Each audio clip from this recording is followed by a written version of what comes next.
ದೇವರೆನ್ನಬೇಕಾದ ವೈದ್ಯರ ನಿರ್ಲಕ್ಷ್ಯಕ್ಕೆ 2 ಜೀವಗಳು ಬಲಿಯಾಗಿವೆ. ಸಿಂದಗಿ ತಾಲೂಕು ಸರ್ಕಾರಿ ಆಸ್ಪತ್ರೆಯಲ್ಲಿ ವೈದ್ಯರಿಲ್ಲದ ಸಮಯದಲ್ಲಿ ನರ್ಸ್ಗಳೇ ಹೆರಿಗೆ ಮಾಡಿಸಿದ ಪರಿಣಾಮವಾಗಿ ನವಜಾತ ಶಿಶು ಹಾಗೂ ಬಾಣಂತಿ ಇಬ್ಬರು ಸಾವನ್ನಪ್ಪಿದ್ದಾರೆ. ಡಬಳಾರ ಗ್ರಾಮದ ಮೈತ್ರಾ ಎಂಬುವವರನ್ನು ಹೆರಿಗೆಗೆಂದು ಕರೆತಂದಾಗ ವೈದ್ಯರು ಲಭ್ಯವಿರಲಿಲ್ಲ.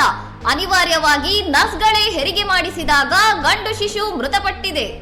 ಹೆರಿಗೆಯ ನಂತರ ಬಾಣಂತಿಗೆ ತೀವ್ರ ರಕ್ತಸ್ರಾವ ಶುರುವಾಗಿದ್ದು ಹೆಚ್ಚಿನ ಚಿಕಿತ್ಸೆಗೆ ವಿಜಯಪುರಕ್ಕೆ ಕರೆದೊಯ್ಯುವಾಗ ಮಾರ್ಗ ಮಧ್ಯೆ ಮೈತ್ರಾ ಪ್ರಾಣ ಬಿಟ್ಟಿದ್ದಾರೆ.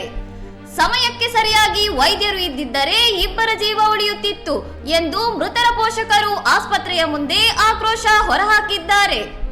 ಘಟನೆ ಬಗ್ಗೆ ಜಿಲ್ಲಾ ವೈದ್ಯಾಧಿಕಾರಿಗಳು ತನಿಖೆಗೆ ಆದೇಶಿಸಿದ್ದು, ಕರ್ತವ್ಯ ಲೋಪ ಎಸಗಿದ ವೈದ್ಯರ ವಿರುದ್ಧ ಕಠಿಣ ಕ್ರಮಕ್ಕೆ ಸಾರ್ವಜನಿಕರು ಒತ್ತಾಯಿಸಿದ್ದಾರೆ.